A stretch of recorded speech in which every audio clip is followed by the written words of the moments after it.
Good morning all of you. Virat Kings defence academy के online platform पर आपका स्वागत है।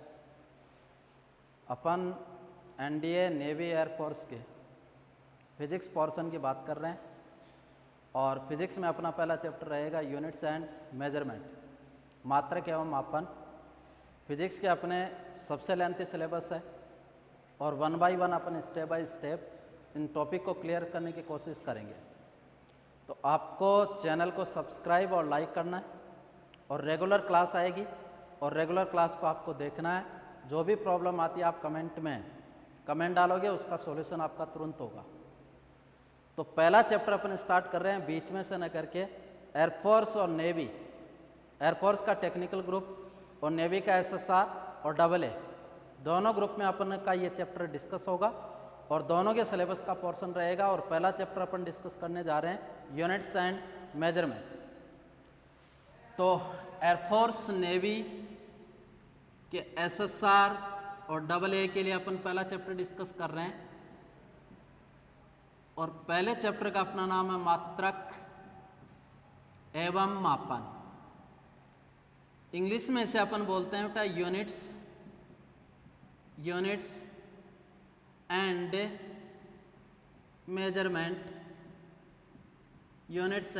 मेजरमेंट, मात्रक एवं मापन। कोई भी कंपटीशन एग्जाम होता है और अगर फिजिक्स उसका सिलेबस है तो इस चैप्टर में से डेफिनेटली अपने एयरफोर्स और नेवी के अंदर मिनिमम 2 और मैक्सिमम 4 क्वेश्चन अटेम्प्ट हो सकते हैं। कंटेंट की इस चैप्टर की अपन बात करें तो अपन बात करेंगे भौतिक राशियों के प्रकार, उसके बाद में अपन पढ़ेंगे मात्रक के प्रकार, मात्रक पद्धतियां। मात्रक पद्धतियों के बाद अपन टॉपिक लेंगे प्रैक्टिकल यूनिट, व्यवहारिक मात्रक के बाद अपन टॉपिक स्टार्ट करेंगे सिग्निफिकेंट फिगर, सार्थक अंक के टॉपिक के बाद अपन पढ़ेंगे सिग्निफिकेंट फिगर इन कैलकुलेशन, गणना में सार्थक अंक। उसके बाद में अपनी विमीय समीकरणों के उपयोग और लास्ट अपना टॉपिक रहेगा इस चैप्टर का त्रुटि। तो विमा में से डेफिनेटली क्वेश्चन आता है, एक क्वेश्चन अपना मात्रक में से रह सकता है और एक क्वेश्चन अपना रहता है एरर या त्रुटि में से और एक क्वेश्चन अपना रहता है सिग्निफिकेंट फिगर। तो सबसे पहले अपन टॉपिक डिस्कस कर रहे हैं मात्रक एवं मापन, यूनिट्स एंड मेजरमेंट। इस यूनिट्स और मेजरमेंट में अपन पहला टॉपिक डिस्कस कर रहे हैं फिजिकल क्वांटिटीज,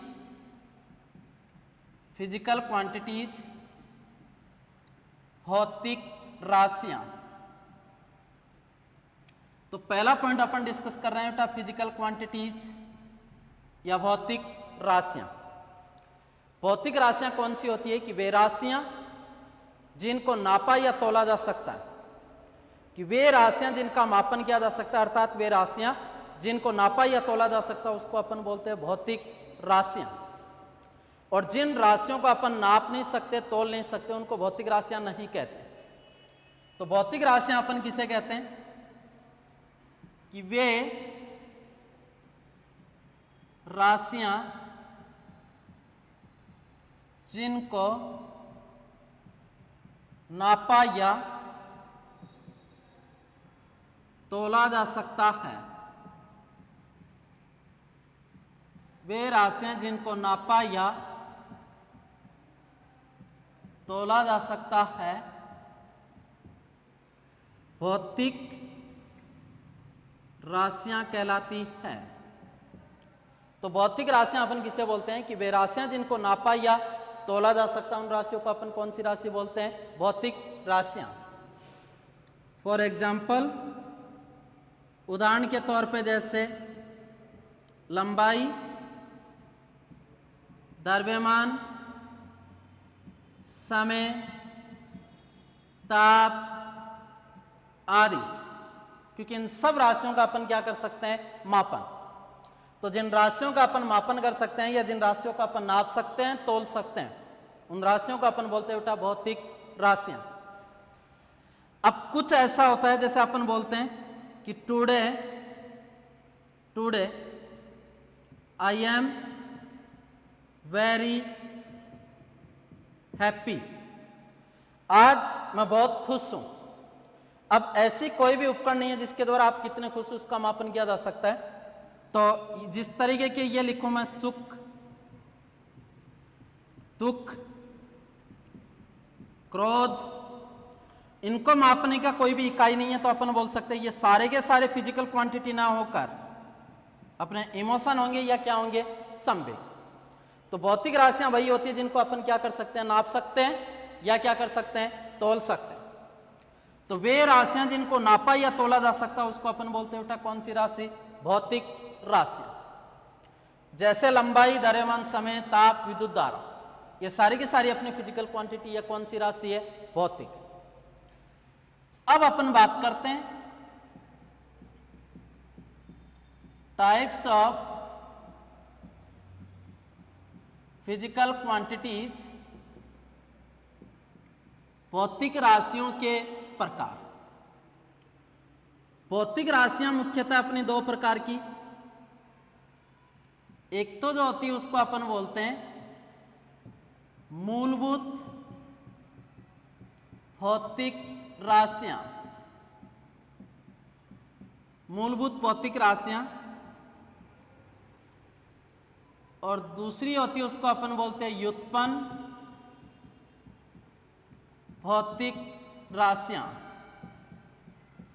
तो भौतिक राशियां अपन कितने प्रकार की ले रहे हैं, तो एक तो होती है फंडामेंटल फिजिकल क्वांटिटी और एक होती है डिराइव्ड फिजिकल क्वांटिटी।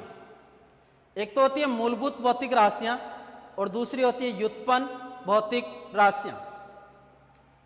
मूलभूत भौतिक राशियां अपन किसे बोलते हैं कि वे राशियां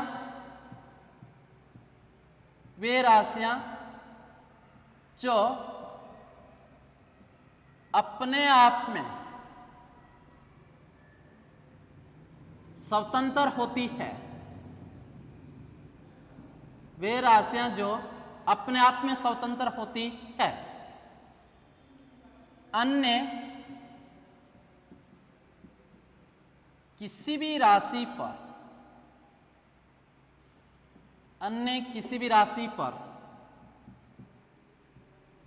निर्भर नहीं करती है, अन्य किसी भी राशि पर निर्भर नहीं करती है, मूल राशियां कहलाती हैं, मूल राशियां कहलाती है। तो मूलभूत भौतिक राशियां अपन किसे बोलते हैं कि वे राशियां जो अपने आप में स्वतंत्र होते हैं, अन्य किसी भी राशि पर निर्भर नहीं करती, उस राशि को अपन बोलते हैं कौन सी राशि, मूल। तो मूल राशियां होती है वो अपने आप में स्वतंत्र होती है, अन्य किसी भी राशि पर क्या नहीं करती, निर्भर। इन मूल भौतिक राशियों को अपन कौन सी राशि भी बोलते हैं, निरपेक्ष। तो इन्हें अपन निरपेक्ष राशियां भी बोलते हैं। तो वे राशियां जो अपने आप में स्वतंत्र होती है, अन्य किसी भी राशि पर निर्भर नहीं करती, उन राशियों को अपन बोलते हैं कौन सी राशि, मूल। कई बार ये क्वेश्चन पूछा जाता है, इंपॉर्टेंट पॉइंट है कि प्रकृति में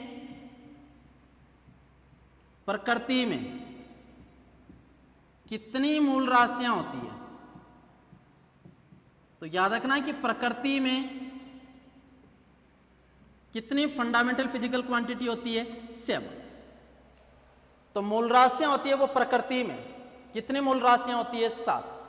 तो कई बार ये क्वेश्चन पूछा गया है कि प्रकृति में कितनी मूल राशियां होती है या प्रकृति में कितने मूल मात्रक होते हैं। तो मूल राशियां तो वह होती है जो अपने आप में स्वतंत्र होती है, अन्य किसी भी राशि पर निर्भर नहीं करती, उस राशि को अपन बोलते हैं मूल राशि। और क्वेश्चन आ जाए कि प्रकृति में कितनी मूल राशियां होती है, तो आंसर जाएगा कि प्रकृति में कितनी मूल राशियां होती है, 7। अब प्रकृति में 7 मूल राशियां कौन कौन सी होती है। मैंने कहा कि नेचर में there are 7 fundamental physical quantities in nature, कि प्रकृति में कितनी मूल राशियां होती है, 7। और प्रकृति में 7 मूल राशियां कौन कौन सी, नाम याद रखना बेटा, लंबाई, द्रव्यमान, समय, ताप, विद्युत धारा, इलेक्ट्रिक करंट, विद्युत धारा। नंबर 6 ज्योति तीव्रता, और नंबर 7 अमाउंट ऑफ सब्सटेंस या पदार्थ की मात्रा। तो क्वेश्चन अपना यह था कि प्रकृति में कितनी मूल राशियां होती है? 7। और 7 मूल राशियां कौन कौन सी होती है? लंबाई, द्रव्यमान, समय, ताप, विद्युत धारा, ज्योति तीव्रता और पदार्थ की मात्रा। इसको अपन बोलते हैं बेटा लेंथ, इसको अपन बोलते हैं मास, इसको अपन बोलते हैं टाइम, इसको अपन बोलते हैं बेटा टेम्परेचर, इसको अपन बोलते हैं इलेक्ट्रिक करंट, इलेक्ट्रिक करंट, इसको अपन बोलते हैं बेटा लुमिनियस इंटेंसिटी, लुमिनियस इंटेंसिटी, और इसको अपन बोलते हैं बेटा amount of substance, amount of substance. तो प्रकृति में कितनी मूल राशियां होती है? 7। ये सातों की सातों राशियां ऐसी होती है जो अपने आप में स्वतंत्र होती है, अन्य किसी भी राशि पर निर्भर नहीं करती। तो बाकी जो राशियां होती है उनको व्यक्त करने के लिए इन राशियों की रिक्वायरमेंट होती है। तो प्रकृति में कितनी मूल राशियां होती है? 7। और नाम याद रखना है कौन कौन सी? लंबाई, द्रव्यमान, समय, ताप, विद्युत धारा, ज्योति तीव्रता और पदार्थ की मात्रा। जबकि दूसरी जो राशि होती है उस राशि को अपन बोलते हैं कौन सी राशि? व्युत्पन्न। तो नंबर 2 व्युत्पन्न भौतिक राशियां, डिराइव्ड फिजिकल क्वांटिटीज। व्युत्पन्न भौतिक राशियां अपन किसे बोलते हैं? कि वे राशियां जो अपने आप में स्वतंत्र न होकर, अपने आप में स्वतंत्र न होकर मूल राशियों पर निर्भर करती है, मूल राशियों पर निर्भर करती है। व्युत्पन्न भौतिक राशियां कहलाती है, व्युत्पन्न भौतिक राशियां कहलाती है। तो वे राशियां जो अपने आप में स्वतंत्र होती है, अन्य किसी भी राशि पर निर्भर नहीं करती, उन राशियों को अपन बोलते हैं बेटा मूल राशियां, फंडामेंटल फिजिकल क्वांटिटीज। और प्रकृति में कितनी मूल राशियां होती है? 7। और सातों के अपन को बता दिया लंबाई, द्रव्यमान, समय, ताप, विद्युत धारा, ज्योति तीव्रता और पदार्थ की मात्रा। इन सातों के अलावा वे राशियां जो अपने आप में स्वतंत्र न होकर किन राशियों पर निर्भर करती है? मूल। और वे राशियां जो अपने आप में स्वतंत्र न होकर मूल राशियों पर निर्भर करती हैं, उन राशियों को अपन बोलते हैं बेटा कौन सी राशि? व्युत्पन्न भौतिक राशि। फॉर एग्जाम्पल मैं लिखूं चाल, और चाल को अपन बोलते हैं स्पीड। अब चाल अपन किसे कहते हैं? कि एकांक समय में तय की गई दूरी चाल कहलाती है। और चाल बराबर होता है बेटा दूरी बट्टा समय। समय मूल राशि और दूरी भी मूल राशि। क्योंकि मैं ये बोलूं कि इस दीवार की इस दीवार से दूरी कितनी, या मैं पूछूं इस दीवार से इस दीवार की लंबाई कितनी, बात एक ही। तो लंबाई और समय मूल राशि, जबकि चाल कैसी राशि? व्युत्पन्न।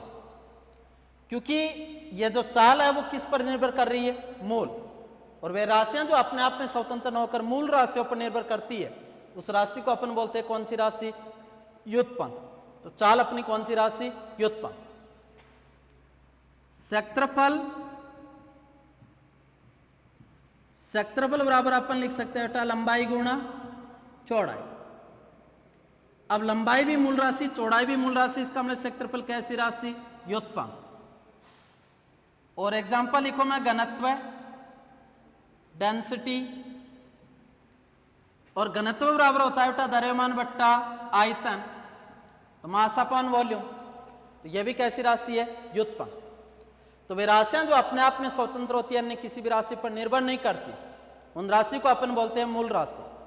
जबकि वे राशियां जो अपने आप में स्वतंत्र न होकर मूल राशियों पर निर्भर करती है, उन राशियों को अपन बोलते हैं व्युत्पन्न। एक ही क्वेश्चन याद रखना है कि प्रकृति में कितने मूल राशियां होती है? 7।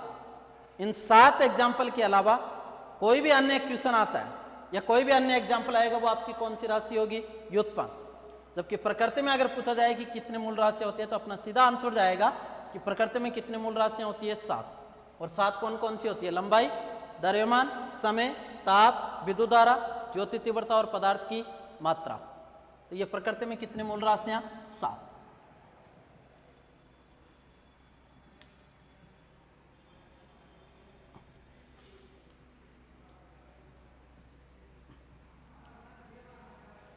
अब देखिएगा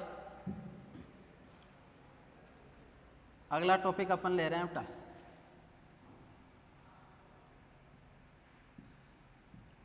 अगला टॉपिक अपन डिस्कस कर रहे हैं मात्रक,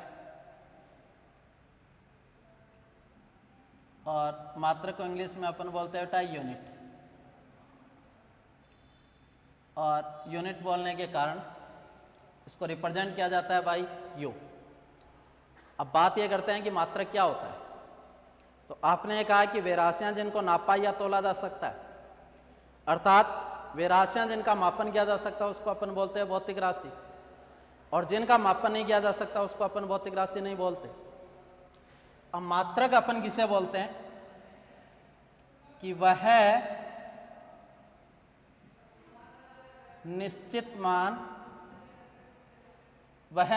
मान जिसके द्वारा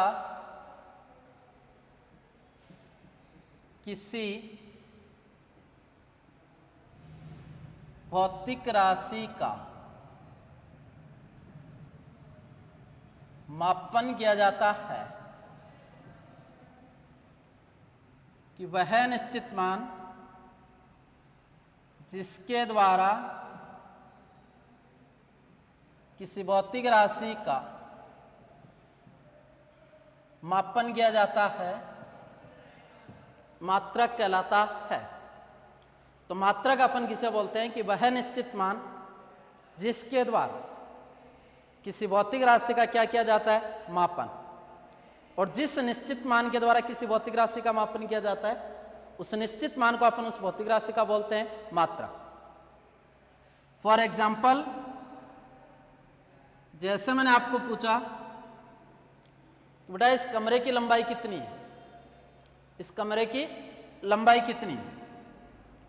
अब सपोज कीजिए आपने कहा साहब इस कमरे की लंबाई, सपोज कीजिए आपने लिख दिया कि इस कमरे की लंबाई 10 मीटर है। तो लंबाई तो भौतिक राशि होगी क्योंकि आपने माप के बताया, और वह राशि जिसका मापन किया जा सकता है उसको अपन बोलते हैं भौतिक राशि।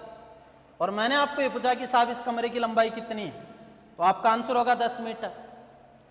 और इसी लाइन को मैं ये भी बोल सकता हूं कि इस कमरे की लंबाई 1 मीटर का 10 गुना है, तब भी बात सही है कि इस कमरे की लंबाई कितनी मीटर? 10 मीटर। और अपन ये भी बोल सकते हैं साहब इस कमरे की लंबाई 1 मीटर का कितना गुना है? 10। इसका मतलब 1 मीटर वह निश्चित मान है जिसके द्वारा इस भौतिक राशि का क्या किया जा सकता है? मापन। तो यहां जो ये मीटर है, ये मीटर तो इस भौतिक राशि का कहलाएगा मात्रक, जबकि 10 इस भौतिक राशि का कहलाएगी न्यूमेरिकल वैल्यू, आंकिक मान। कौन सा मान कहलाएगी? आंकिक। अब आंकिक मान होता है, उससे ही उस भौतिक राशि का अपन मैग्नीट्यूड भी बोलते हैं। क्या भी बोलते हैं बेटा? मैग्नीट्यूड। इसका मतलब आपने कहा इस कमरे की लंबाई 10 मीटर है, और अपन ये भी बोल सकते हैं कि साहब इस कमरे की लंबाई 1 मीटर का कितना गुणा है? 10। इसका मतलब 1 मीटर वह निश्चित मान है जिसके द्वारा इस कमरे की लंबाई का क्या किया जा रहा है? मापन। तो वह निश्चित मान जिसके द्वारा किसी भौतिक राशि का मापन किया जा सकता है, उस निश्चित मान को, उस भौतिक राशि का अपन क्या बोलते हैं? मात्रक। इसका मतलब मीटर तो इस भौतिक राशि का मात्रक है और 10 कोई संख्या है। ये 10 जो संख्या उसको इंग्लिश में अपन बोलते हैं न्यूमेरिकल वैल्यू या आंकिक मान, और आंकिक मान को इस भौतिक राशि का अपन मैग्नीट्यूड या परिमाण भी बोलते हैं। इसका मतलब यह है न्यूमेरिकल वैल्यू, या इसी को इस फिजिकल क्वांटिटी का बोल सकते हैं मैग्नीट्यूड, और मीटर इस भौतिक राशि का मात्रक, और मात्रक को अपन बोलते हैं क्या? यूनिट। और यूनिट बोलने के कारण इसको अपन रिप्रेजेंट करेंगे किससे? यू। और न्यूमेरिकल वैल्यू को अपन लिख सकते हैं किससे? एन। तो एन है वो तो इस भौतिक राशि का आंकिक मान है, और यू है उस भौतिक राशि का क्या है? मात्रक। तो यहां से एक पॉइंट निकल कर आया कि किसी भी भौतिक राशि को किसके रूप में व्यक्त किया जा सकता है? कि लंबाई तो भौतिक राशि, 10 उस भौतिक राशि का आंकिक मान, और मीटर उस भौतिक राशि का क्या है? मात्रक। तो यहां से एक लाइन निकल कर आई कि किसी भी भौतिक राशि को आंकिक मान और मात्रक के किसके रूप में लिखा जाता है? गुणनफल के रूप में लिखा जाता है। तो यहां से एक लाइन निकल कर आ गई कि किसी भी भौतिक राशि को किसके रूप में व्यक्त किया जाता है? आंकिक मान, और आंकिक मान को अपन बोलते हैं बेटा परिमाण, और मात्रक के किसके रूप में लिखा जाता है? गुणनफल।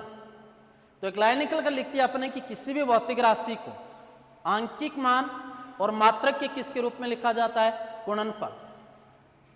इट मीन्स इसको अपन लिख सकते हैं बेटा P Q, physical quantity, numerical value या आंकिक मान को व्यक्त किया जाता है एन, और मात्रक को व्यक्त किया जाता है यू। तो P Q is equal to हो गया बेटा N into U. It means किसी भी भौतिक राशि को किसके रूप में व्यक्त किया जाता है? आंकिक मान, और मात्रक के किसके रूप में लिखा जाता है? गुणनफल। अगला जो क्वेश्चन है ये कई बार एग्जाम में पूछा गया है कि किसी भी भौतिक राशि का आंकिक मान अर्थात परिमाण, किसी भौतिक राशि का आंकिक मान मात्रक के व्युत्क्रमानुपाती होता है। तो एक रिलेशन निकल कर आया कि किसी भी फिजिकल क्वांटिटी का आंकिक मान और मात्रक में क्या संबंध होता है? तो किसी भी भौतिक राशि का आंकिक मान मात्रक के व्युत्क्रमानुपाती होता है। आंकिक मान को अपन लिख सकते हैं एन, और मात्रक को अपन व्यक्त करते हैं किसके द्वारा? यू। तो किसी भी भौतिक राशि को मैं आपको बता रहा हूं कि किसी भी भौतिक राशि का आंकिक मान मात्रक के व्युत्क्रमानुपाती होता है। तो आंकिक मान प्रोपोर्शनल अपन लिख सकते हैं 1/, मात्रक। इसका मतलब यह हुआ कि अगर मात्रक बड़ा होगा तो आंकिक मान छोटा, और मात्रक छोटा होगा तो आंकिक मान बड़ा। तो इनमें क्या संबंध होता है कि जिस भौतिक राशि का मात्रक बड़ा होगा तो उस भौतिक राशि का आंकिक मान छोटा, और जिस भौतिक राशि का मात्रक छोटा उसका आंकिक मान बड़ा। इसका मतलब आंकिक मान और मात्रक में किसका संबंध होता है? कि किसी भी भौतिक राशि का आंकिक मान और मात्रक एक दूसरे के व्युत्क्रमानुपाती होते हैं। तो मात्रक बड़ा होगा तो आंकिक मान छोटा, और मात्रक छोटा होगा तो आंकिक मान बड़ा। अब इनमें अपन किस तरीके से रिलेशन फाइंड आउट कर सकते हैं? एक चीज और सुनना है इसमें। जैसे मैंने आपको यह पूछा कि स्पैन की लंबाई कितने मीटर। सपोज कीजिए आपने कहा साहब स्पैन की लंबाई 2 मीटर, तो इसी लाइन को मैं ये भी तो बोल सकता हूं कि स्पैन की लंबाई 200 सेंटीमीटर है। जैसे आपने कहा कि आंकिक मान मात्रक की व्युत्क्रमानुपाती होता है, तो मैंने कहा साहब स्पैन की लंबाई 2 मीटर है, तो उसी लैंग्वेज को अपन ऐसा भी बोल सकते हैं कि साहब स्पैन की लंबाई 200 सेंटीमीटर है। बात तो सही है। अब ये 2 मीटर और ये 200 सेंटीमीटर, ये वाली जो मात्रक पद्धति है वो है MKS, और ये वाली जो मात्रक पद्धति है वो है CGS।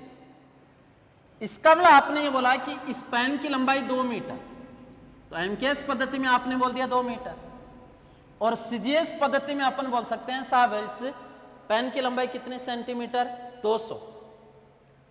इसका मतलब यहां मात्रक मीटर और आंकिक मान 2, यहां मात्रक सेंटीमीटर और आंकिक मान 200। बताओ मीटर बड़ा होता है कि सेंटीमीटर? मीटर। तो मीटर बड़ा, मात्रक बड़ा तो आंकिक मान छोटा, और मात्रक छोटा तो आंकिक मान बड़ा। इसका मतलब किसी भी भौतिक राशि का आंकिक मान मात्रक की क्या होता है, व्युत्क्रमानुपाती। तो मात्रक बड़ा होगा तो आंकिक मान छोटा, और मात्रक छोटा होगा तो आंकिक मान बड़ा। अब इसमें देखो कि मान लीजिए MKS पद्धति में आंकिक मान को मैं लिख देता हूं N1, और मात्रक को मैं लिख देता हूं U1।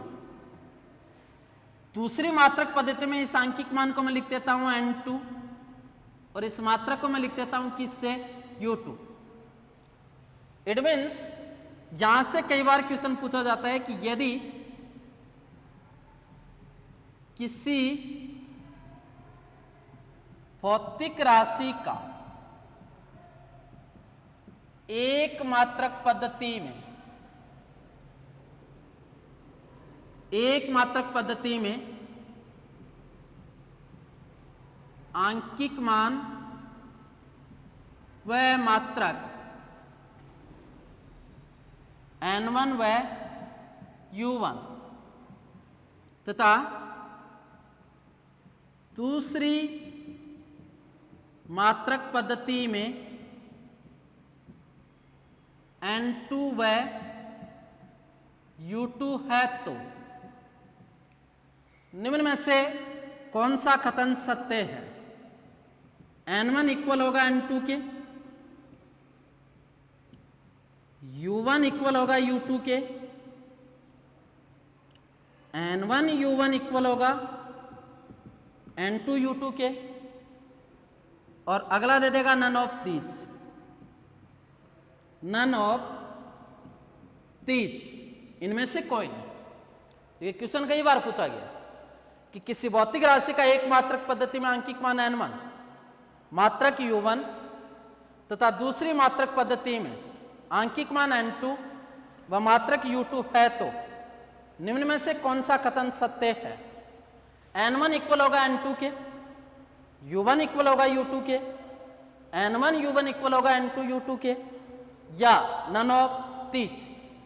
तो अब मैं आपको पूछूं कि इसी क्वेश्चन को मैं लूं, क्या 2 बराबर है 200 के? क्या 2 200 के बराबर है? नहीं है। इसका मतलब N1 is not equal to N2। अगला मैं पूछूं क्या मीटर बराबर है सेंटीमीटर के? तो यह भी नहीं है। इसका मतलब U1 is not equal to U2। लेकिन अपन ये बोल सकते हैं कि 2 मीटर इक्वल है 200 सेंटीमीटर।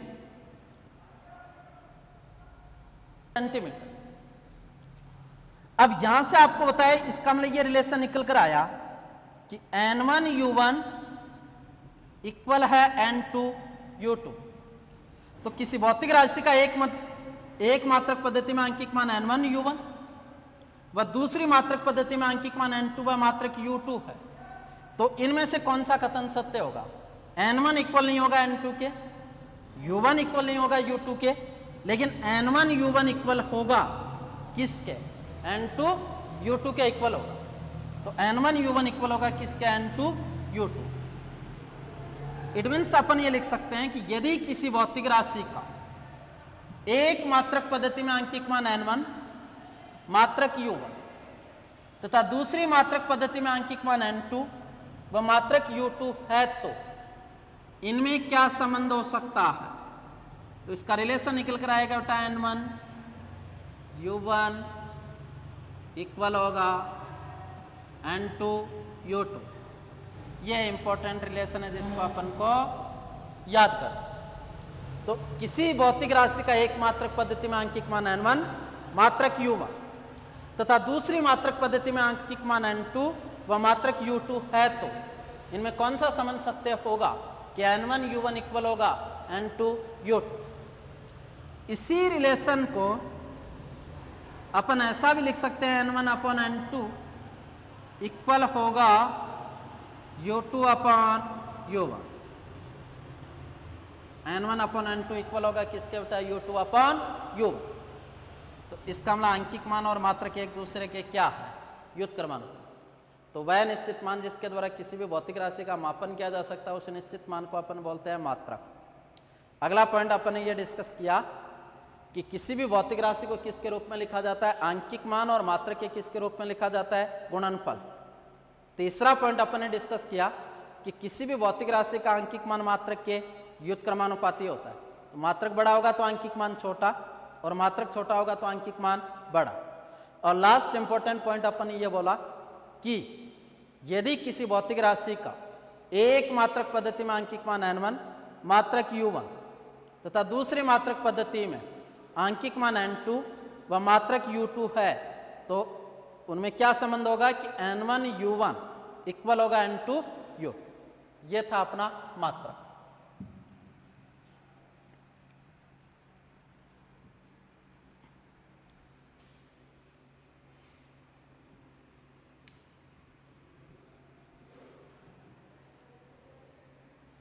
अब देखिएगा अपन डिस्कस कर रहे हैं टाइप्स ऑफ यूनिट्स या मात्रकों के प्रकार। तो देखो भौतिक राशियां दो प्रकार की, तो मात्रक भी कितने प्रकार के? दो। मात्रक भी दो प्रकार के होंगे। एक तो होगा बेटा फंडामेंटल यूनिट। कौन सा मात्रक? मूल मात्रक, फंडामेंटल यूनिट। और दूसरा होगा, उसको अपन बोलते हैं बेटा व्युत्पन्न मात्रक, डिराइव्ड यूनिट। तो अपने का भौतिक राशियां दो प्रकार की होती हैं, तो मात्रक भी कितने प्रकार के होते हैं? दो। एक तो होता है मूल मात्रक, फंडामेंटल यूनिट, और दूसरा होता है उसको अपन बोलते हैं डिराइव्ड यूनिट या व्युत्पन्न मात्रक। मूल मात्रक अपन किसे बोलते हैं कि वे मात्रक जो अपने आप में स्वतंत्र होते हैं, अन्य किसी भी मात्रक पर निर्भर नहीं करते। या अपन डायरेक्ट बोल सकते हैं कि मूल राशियों के मात्रक। तो मूल राशियों के जो मात्रक होते हैं वो कौन से मात्रक कहलाते हैं? मूल मात्रक। अब अगला क्वेश्चन मैंने बोला कि प्रकृति में कितने मूल राशियां? 7। तो 7 ही उनके मात्रक होंगे। तो क्वेश्चन आ जाए कि प्रकृति में कितने मूल मात्रक? तो आंसर जाएगा बेटा प्रकृति में कितने मूल मात्रक होते हैं? 7। तो 7 ही तो मूल राशियां होती है और 7 ही मूल मात्रक। व्युत्पन्न मात्रक अपन किसे बोलते हैं कि वे मात्रक जो अपने आप में स्वतंत्र न होकर किन मात्रकों पर निर्भर करते हैं? मूल मात्रकों पर निर्भर करते हैं। वे मात्रक जो अपने आप में स्वतंत्र न होकर किन मात्रकों पर निर्भर करते हैं? मूल मात्रकों पर निर्भर करते हैं, उनको अपन बोलते हैं कौन सा मात्रक? व्युत्पन्न। दूसरी लाइन अपन ये भी बोल सकते हैं कि व्युत्पन्न राशियों के मात्रक, व्युत्पन्न राशियों के मात्रक। तो व्युत्पन्न राशियों के मात्रक होते हैं उसको अपन कौन सा मात्रक बोलते हैं? व्युत्पन्न। तो वे मात्रक जो अपने आप में स्वतंत्र होते हैं, अन्य किसी भी मात्रक पर निर्भर नहीं करते, अर्थात मूल राशियों के मात्रक मूल मात्रक कहलाते हैं, जबकि वे मात्रक जो अपने आप में स्वतंत्र न होकर मूल मात्रकों पर निर्भर करते हैं, अर्थात व्युत्पन्न राशियों के मात्रक कौन से मात्रक कहलाते हैं? व्युत्पन्न। तो ये दो तरीके के मात्रक होते हैं बेटा, मूल मात्रक और दूसरा व्युत्पन्न।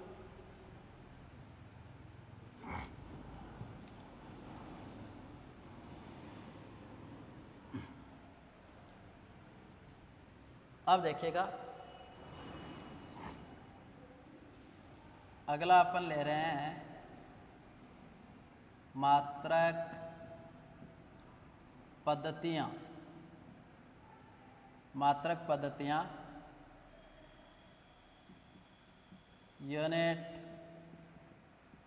सिस्टम। तो भौतिक राशियों के मापन की कितनी मात्रक पद्धतियां हैं? 4। 4 मात्रक पद्धति कौन कौन सी है? देखो, एक तो मात्रक पद्धति है जिसे अपन बोलते हैं बेटा एमकेएस पद्धति। दूसरी पद्धति है जिसे अपन बोलते हैं सीजीएस पद्धति, और तीसरी पद्धति है जिसे अपन बोलते हैं एपीएस पद्धति, और चौथी पद्धति है जिसे अपन बोलते हैं एसआई पद्धति। तो भौतिक राशियों के मापन की अपन कितनी मात्रक पद्धतियां यूज करते हैं? 4। एमकेएस पद्धति, सीजीएस पद्धति, एपीएस पद्धति, और चौथी पद्धति होती है उसको अपन बोलते हैं एसआई पद्धति। अब ज्यादा अपन फिजिक्स में यूज करेंगे बेटा एमकेएस, सीजीएस, और एमकेएस पद्धति का ही विस्तृत रूप होता है कौन सी पद्धति? एसआई। तो SI system is the expand form of MKS system, कि एसआई पद्धति किस पद्धति का विस्तृत रूप होती है? तो एसआई पद्धति है वो एमकेएस पद्धति का विस्तृत रूप होती है, जबकि एपीएस पद्धति को अपन यूज नहीं करते। अब निकनेम याद रखना बेटा, एमकेएस जो पद्धति है इसको अपन बोलते हैं जॉर्जी पद्धति। तो एमकेएस पद्धति को कौन सी पद्धति भी बोलते हैं? जॉर्जी। सीजीएस पद्धति को अपन बोलते हैं गॉसिय पद्धति। तो एमकेएस पद्धति का निकनेम होता है जॉर्जी पद्धति, और सीजीएस पद्धति का निकनेम होता है गॉसिय पद्धति, और एपीएस पद्धति होती है उसको अपन बोलते हैं ब्रिटिश पद्धति। ब्रिटिश पद्धति, और इसको अपन बोलते हैं बेटा अंतरराष्ट्रीय पद्धति, सिस्टम इंटरनेशनल, अंतरराष्ट्रीय पद्धति। तो भौतिक राशियों के मापन की 4 मात्रक पद्धतियां एमकेएस, सीजीएस, एपीएस और चौथी पद्धति एसआई। एमकेएस पद्धति का निकनेम होता है जॉर्जी पद्धति, सीजीएस पद्धति का निकनेम होता है गॉसिय पद्धति, एपीएस पद्धति को अपन बोलते हैं ब्रिटिश पद्धति, और एसआई पद्धति इसको अपन बोलते हैं सिस्टम इंटरनेशनल या अंतरराष्ट्रीय पद्धति।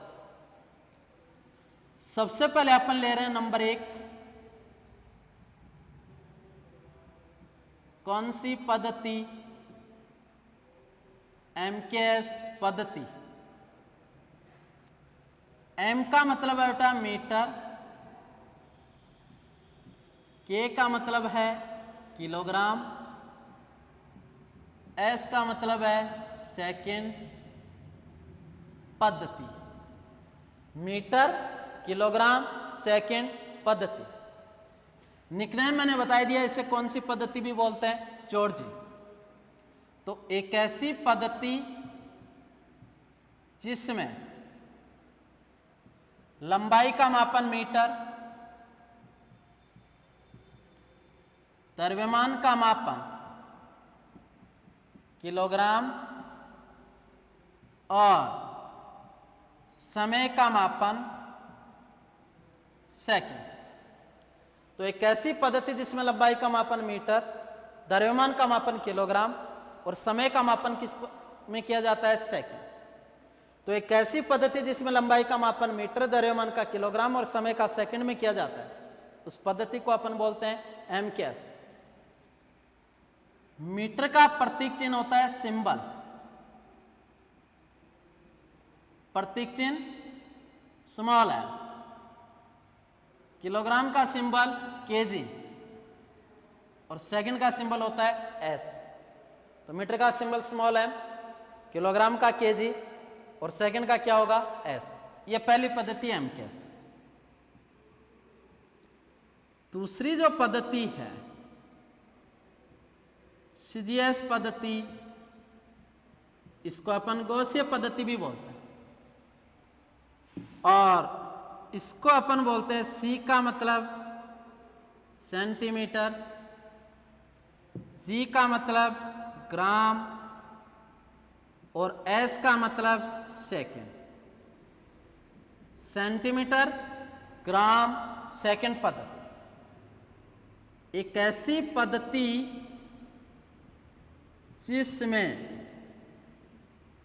लंबाई का मापन सेंटीमीटर,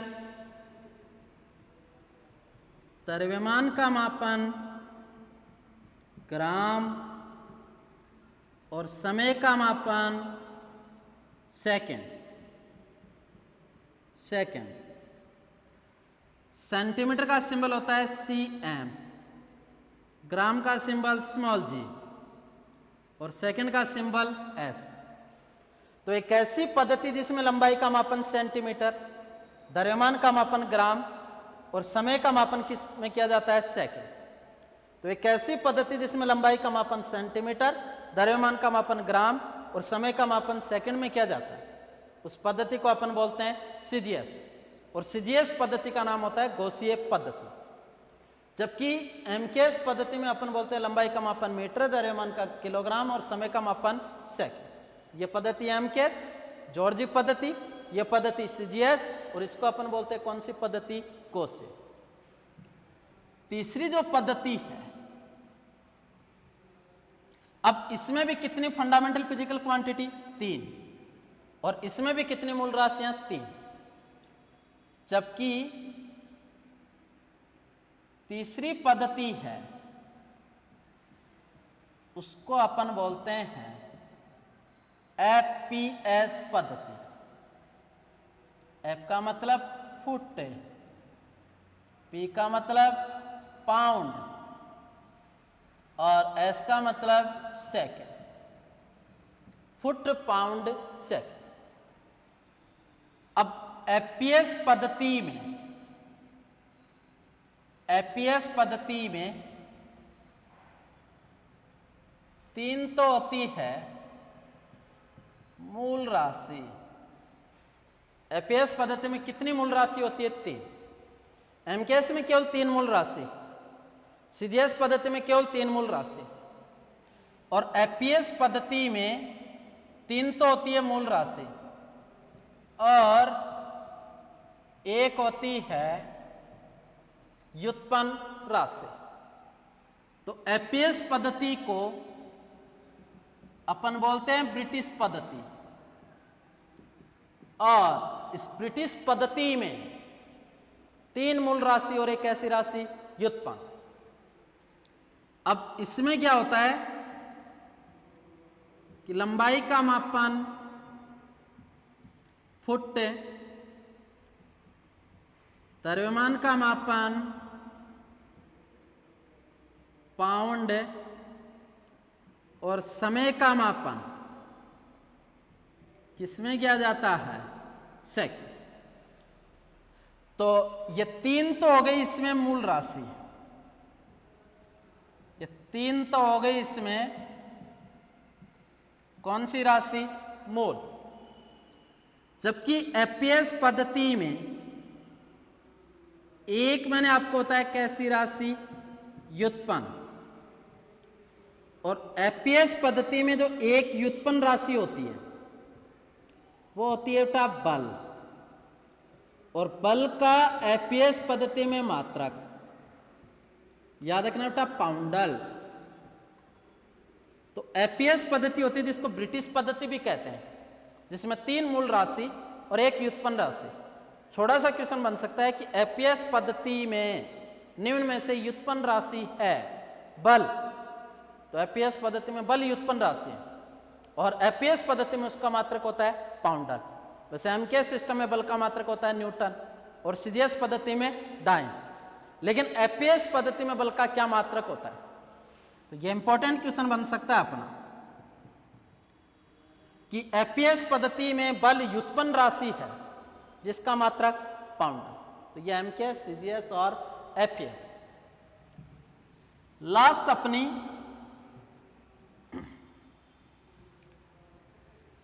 चौथी जो पद्धति है वो एसआई पद्धति, इसको अपन बोलते हैं सिस्टम इंटरनेशनल या एसआई पद्धति। पहला इससे रिलेटेड पॉइंट बता रहा हूं कि एसआई पद्धति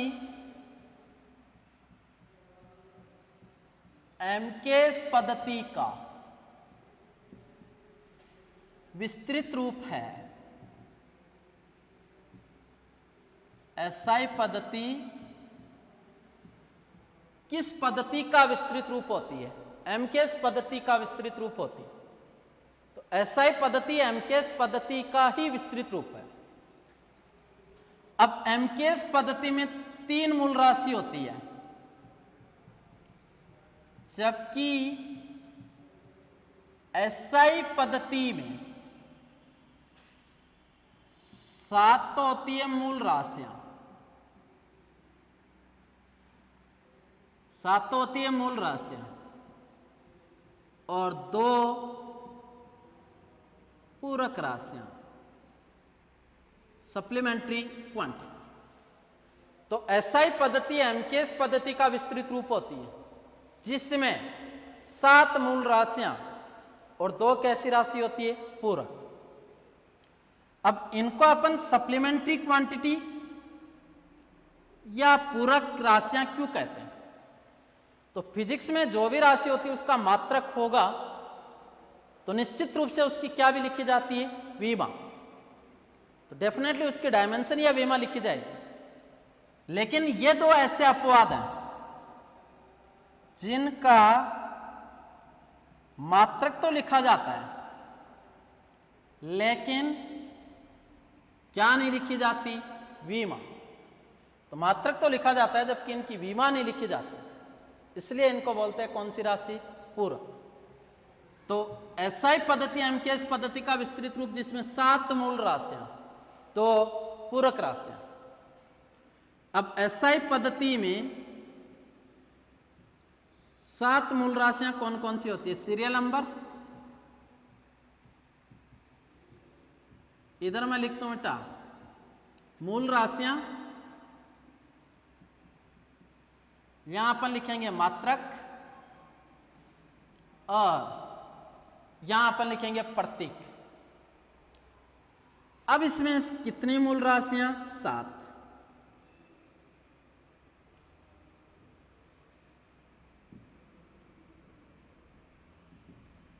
अब 7 मूल राशियां कौन कौन सी? लंबाई, द्रव्यमान, समय, ताप,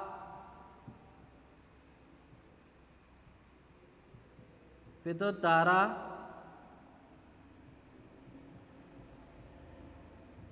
ज्योति तीव्रता, अमाउंट ऑफ सब्सटेंस, पदार्थ की मात्रा। तो एसआई पद्धति में कितने मूल राशियां हैं? 7। लंबाई, द्रव्यमान, समय, ताप, विद्युत धारा, ज्योति तीव्रता और पदार्थ की मात्रा। लंबाई का मात्रक मीटर, द्रव्यमान का किलोग्राम, समय का सेकंड, ताप का केल्विन, विद्युत धारा का मात्रक एम्पियर, ज्योति तीव्रता का मात्रक कैंडेला और पदार्थ की मात्रा का मात्रक मोल। तो इसमें ये 7 मूल राशियां होती है: लंबाई, द्रव्यमान, समय, ताप, विद्युत धारा, ज्योति तीव्रता, पदार्थ की मात्रा। लंबाई का मात्रक मीटर, द्रव्यमान का किलोग्राम, समय का सेकंड, ताप का केल्विन, विद्युत धारा का एम्पियर, ज्योति तीव्रता का कैंडेला और पदार्थ की मात्रा का मोल। मीटर का सिंबल होता है स्मॉल m, किलोग्राम का सिंबल kg, सेकंड का सिंबल s, केल्विन का सिंबल k, एम्पियर का सिंबल a, कैंडेला का सिंबल cd और मोल का सिंबल होगा बेटा mol। तो इस SI पद्धति में कितने मूल राशियां होगी? 7। लंबाई का मीटर, द्रव्यमान किलोग्राम में, समय सेकंड में, ताप का केल्विन, विद्युत धारा का एम्पियर, ज्योति तीव्रता का कैंडेला और पदार्थ की मात्रा का मात्रक मोल। यहां मैं एक छोटा सा टॉपिक डिस्कस कर रहा हूं। राजस्थान पुलिस में इसमें से क्वेश्चन पूछे गए हैं टेम्परेचर में से, तो यहां मैं थोड़ा सा डिस्कस कर दूं इसको, बाकी तो अपने चैप्टर है ये। ताप के विभिन्न पैमाने, ताप मिति, कैलोरीमिति, सिलेबस का पार्ट है। लेकिन सबसे पहले अपन थोड़ा सा डिस्कस कर लेते हैं। यहां एक छोटा सा मैं टॉपिक बीच में यूज कर रहा हूं, ताप। और ताप को इंग्लिश में अपन बोलते हैं टेम्परेचर। सबसे पहले तो बता दूं ताप क्या है। ताप किसी भी पदार्थ का वह गुण होता है जो उस पदार्थ के गर्म व ठंडा होने का एहसास करवाता है। किसी वस्तु को अपन स्पर्श करते हैं और स्पर्श करने पर अपन को गर्म लगती है तो अपन कहते हैं इसका टेम्परेचर ज्यादा, और ठंडी लगती है तो अपन बोलते हैं टेम्परेचर कम। तो ताप किसी भी पदार्थ का वह गुण होता है जो उसके गर्म और ठंडा होने का एहसास करवाता है। ठीक है, लेकिन यह कोई फिजिकल डेफिनेशन नहीं है। अपन तो यह पढ़ेंगे कि ताप किसी भी पदार्थ का वह गुण होता है जो ऊष्मा प्रवाह की दिशा का निर्धारण करता है। तो सही परिभाषा होगी कि ताप क्या है, कि ताप किसी भी पदार्थ का वह गुण होता है जो ऊष्मा प्रवाह की दिशा का निर्धारण करता है। और ऊष्मा का प्रवाह सदैव उच्च ताप वाली वस्तु से किस ताप वाली वस्तु की ओर होगा? निम्न। और तब तक होता रहेगा जब तक कि इन दोनों वस्तुओं का तापमान क्या नहीं हो जाए? समान। और जब दो वस्तुओं का तापमान समान हो जाता है तो दोनों वस्तुएं कहलाएगी थर्मल इक्विलिब्रियम, तापीय साम्य में कहलाएगी। तो ताप किसी भी पदार्थ का वह गुण होता है जो ऊष्मा प्रवाह की दिशा का निर्धारण करता है। और ऊष्मा का प्रवाह सदैव उच्च ताप वाली वस्तु से निम्न ताप वाली वस्तु की ओर होता है, और तब तक होता रहता है जब तक कि दोनों वस्तुओं का तापमान क्या नहीं हो जाए? समान। और जब दोनों वस्तुओं का तापमान समान हो जाता है तो दोनों वस्तुएं किस साम्य में कहलाती है? तापीय।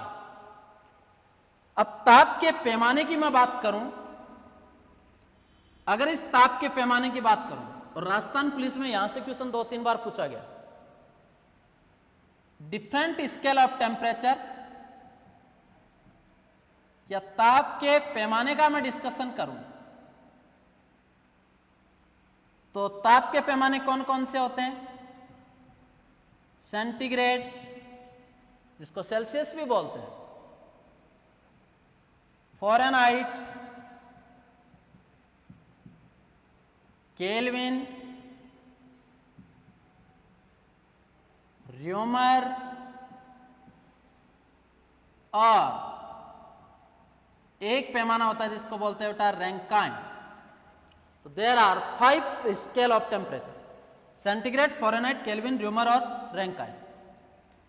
इसको अपन ऐसा लिखते हैं, इसको भी ऐसा लिखते हैं, इसको लिखते हैं कि इसको लिखते हैं यूं, और ये। अब समझने वाली बात है, इसमें 2-3 बार ये क्वेश्चन पूछा गया है कि ताप का ऐसा कौन सा पैमाना है जिसको डिग्री में नहीं लिखा जाता। ताप का ऐसा कौन सा पैमाना है जिसको डिग्री में नहीं लिखा जाता। तो ताप के मैंने 5 पैमाने बोले, सेंटीग्रेड, फ़ारेनहाइट, केल्विन, र्यूमर और रैंकाइन। तो पहला क्वेश्चन इसका ये हो गया कि ताप का ऐसा कौन सा पैमाना है जिसको डिग्री में नहीं लिखा जाता।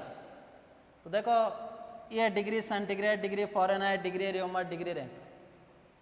तो पहला क्वेश्चन हो गया कि केल्विन ताप का एक ऐसा पैमाना होता है जिसको कभी भी डिग्री में नहीं लिखा जाता।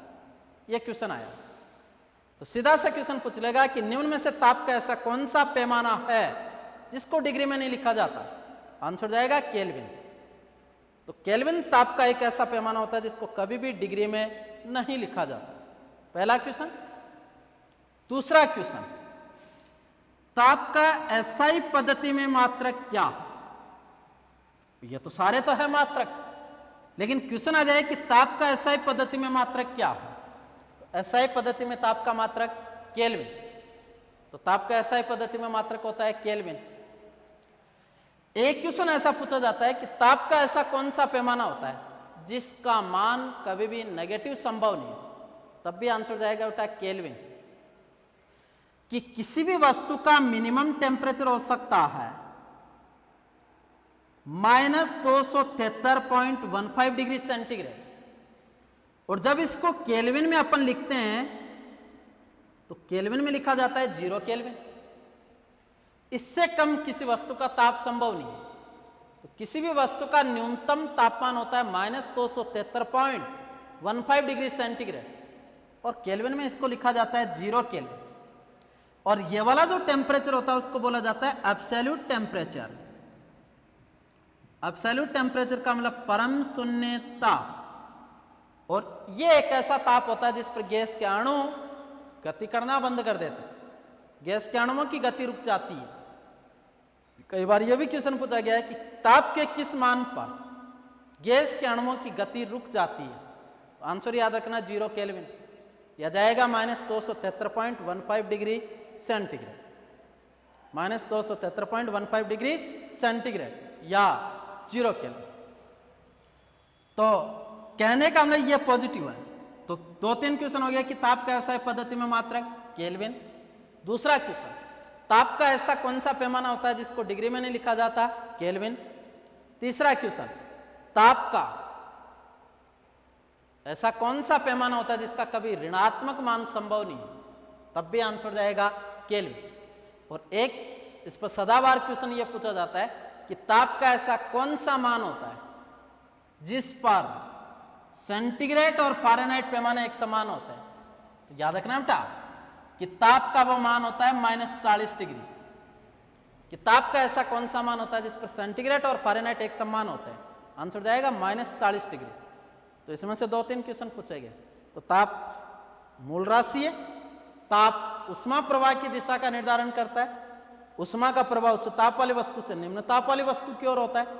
एसआई पद्धति में मात्रक होता है केल्विन। ताप का ऐसा कौन सा पैमाना होता है जिसको डिग्री में नहीं लिखा जाता, केल्विन। ताप का ऐसा कौन सा पैमाना होता है जिसका ऋणात्मक मान संभव नहीं है, केल्विन। ताप का ऐसा कौन सा मान है जिस पर सेंटीग्रेड और फ़ारेनहाइट एक समान होते हैं। आंसर जाएगा -40 डिग्री। ये 2-3 क्वेश्चन इससे रिलेटेड। अब अपन तो बात कर रहे थे किस पद्धति की, एसआई। तो एसआई पद्धति में कितनी मूल राशियां होती है, 7।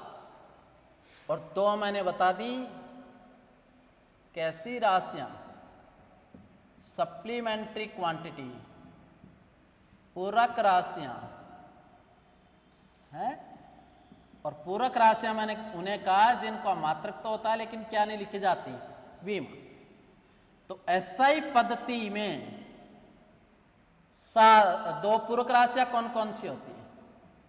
एक तो होती है प्लेन एंगल, समतल कोण, एक होता है सॉलिड एंगल, घनीय कोण। इसका मात्रक होता है बेटा रेडियन और इसका मात्रक होता है स्टेरेडियन। रेडियन का सिंबल होता है आरएडी और स्टेरेडियन का सिंबल होता है ऐसा। तो एसआई पद्धति एमकेएस पद्धति का विस्तृत रूप जिसमें 7 मूल राशियां, 2 कैसी राशि पूरक, और पूरक राशियां कौन कौन सी होती है? समतल कोण और घनीय कोण। समतल कोण का मात्रक रेडियन और घनीय कोण का मात्रक स्टेरेडियन। तो आज अपना हो गया भौतिक राशियां, मात्रक, मात्रकों के प्रकार और मात्रक पद्धतियां। कल की क्लास में अपन नया टॉपिक स्टार्ट करेंगे, प्रैक्टिकल यूनिट प्रीफिक्सेज पूर्वालगन। Thank you. चैनल को लाइक और सब्सक्राइब कर देना। धन्यवाद। Thank you.